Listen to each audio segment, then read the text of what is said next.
Okay, so I watched him represent Iowa very, very proudly on The Apprentice. I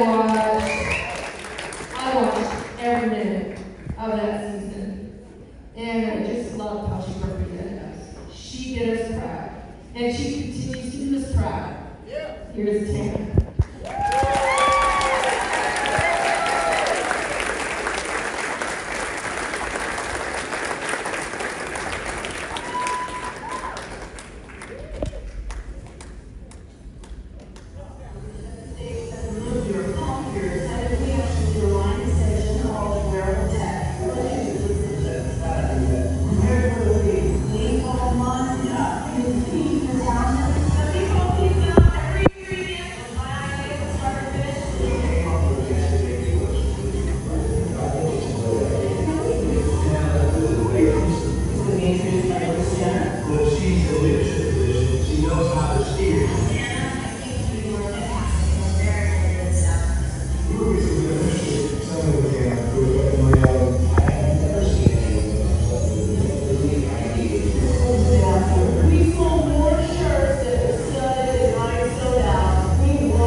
The greatest president in my life.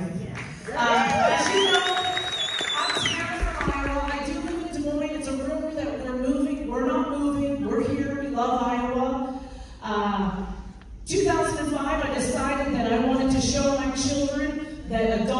chase their dreams. So I applied to be on Donald Trump's show for one reason and one reason only. I wanted to learn from America's business icon. I wanted to get in that boardroom. I wanted to bring all of those tips for success back and use them in my presentations. Little did I know I was going to be the runner-up. 41 million people watched me for 18 weeks and the world got to know me, which was phenomenal. Donald Trump gave me the break. 18 weeks I got to learn a lot about him, who he is, as a father, as a husband, as a grandfather, as a mentor, as a supporter of business owners, women, so many things. So I came back, very gracious for all the opportunities that came my way, and then he comes down the golden escalator, and my life changed forever. Because he called me and said, Tana, if I'm going to be the President of the United States, I need to win the great state of Iowa, and who better than you to sell me to the people of Iowa? So, I had to think about it for a second, and I thought, I have 3 careers that I love. I had the Hey Tana Time show, a radio show that I loved. I was a professional speaker going all around the country that I loved, and I was a business coach, and I loved that. He said, you have to quit all 3 of your jobs to take this on. You're going to be working like a dog. And I did. Said, I'll quit my jobs. I'll get you into office. And I did that, and I did that with all of your help here in this state. We did it. We did it in 2016, and we did it in 2020. We won the state of Iowa in a freaking landslide for that year. And I'm proud because he told me, I will blame you if we lose Iowa. No pressure. And I never got fired by Donald Trump, but I thought, this is coming. A lot of people did get fired in the state of Iowa because they weren't good. I don't have enough time in this setting to give that whole presentation, but man, do I have stories for you. I have stories for you how the Republican Party of Iowa, believe it or not, we're Iowa nice, right? Right? We're Iowa nice, right? Oh, hell no they weren't. Oh, hell no they weren't. They never believed in that man. They actually obstructed me. I was the one-woman show. When everybody got fired after the caucuses, I was the one standing going, oh no, I know nothing about politics. What am I going to do? Well, I had to learn fast. I learned the profession of politics, and I learned it's dirty. And I learned it's mean. And I learned that good people don't win. Good people don't get accolades. I learned a lot. But what I learned is right here in this state, a lot of people got his way. A lot of people got my way. I don't lose at what I do, nor does Donald Trump. But the Republican Party of Iowa did a lot to help us, not to help us, but to almost encourage a loss. Not on my watch. Not on my watch. So I got the names, I got the numbers, and I told Trump exactly who the players were. Donald Trump isn't very happy with a lot of people in the state of Iowa as I stand here and speak. I called Donald Trump the night before he left the office, just to let him know that I love him, because the job stunk. I didn't like the job at all, but I loved the man. I loved the man. I didn't like the man, I loved the man. The man changed my life forever. The man was loyal to me. The man promoted me, elevated me, empowered me, encouraged me. And the man did anything that I needed him to do. When somebody said no, excuse me, a ring-a-ling-a-ling, we have a problem, get it done. Click. No problems anymore. He let me run because he knew I was a leader. Well, I found out Donald Trump is he was heartbroken actually, that he said, Tana, you've always been loyal to me, but so many people haven't. And I thought about that, and I thought, wow, he was the Republican Party's cash cow. Let me repeat that, y'all. In 2015, when we were doing fundraisers, when he was funding this himself, every t-shirt I gave away, people came up to me, Dawn, said, Tana, thank you for the barn signs and the yard signs that nobody else would give us. Donald Trump bought those signs. Donald Trump was the cash cow. People were literally writing me checks for $25,000 for Donald Trump. You can't get a candidate to get $10. They stink so bad. This man was getting checks for $25,000 $5,000 and they treated him like dirt. And they treated me like dirt. And Mike Pence betrayed our great president. And I have to tell you what, Donald Trump was not happy about that. He had a chance to make it all good and to say, thank you for putting me on the map. Thank you for making me VP for the greatest of all presidents. Thank you for letting me make history with you, doing all of the amazing things that he accomplished that our current president is just flushing down the toilet. Everything Trump worked so hard for, around the clock, mind you, the borders, they're wide open. Come on in and take our jobs, take our great children's lives, run them over with cars like they're doing, do what you do. Trump said, no. You're not welcome to come, you're going to come in legally, fine, let him in. Everything he worked so hard for, right down the drain. So I told him, I'm on a mission. I'm going statewide from the west to the east coast. And I'm firing up people to get off of their butts and to do more. I'm going to say that again. It's time to get loud and proud to do more as Americans. As Americans. Yeah, right, Jackie. Up off your butts and you're going to do something about it. Up off your butts. Thank you. Off your butts if you're a lion and not a sheep.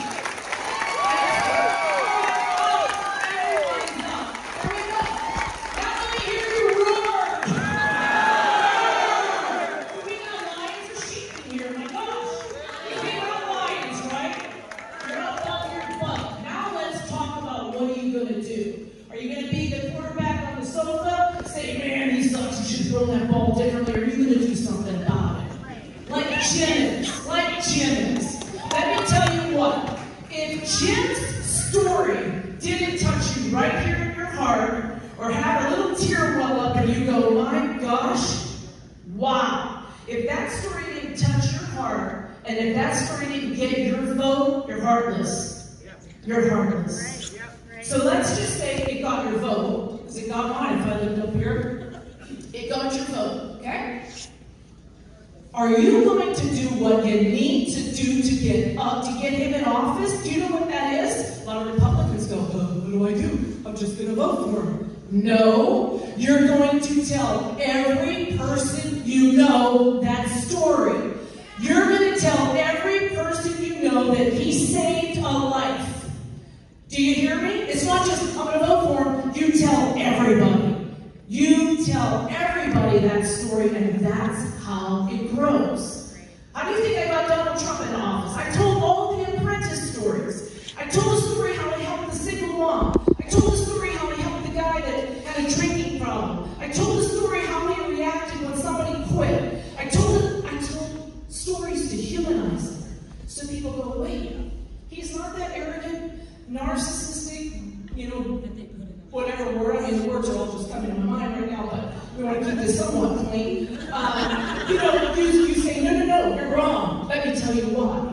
Tell everybody that story. That story was amazing. Not many people step up to the plate, just like Brad, Dr. Brad. What he did. Let's hear it unfold.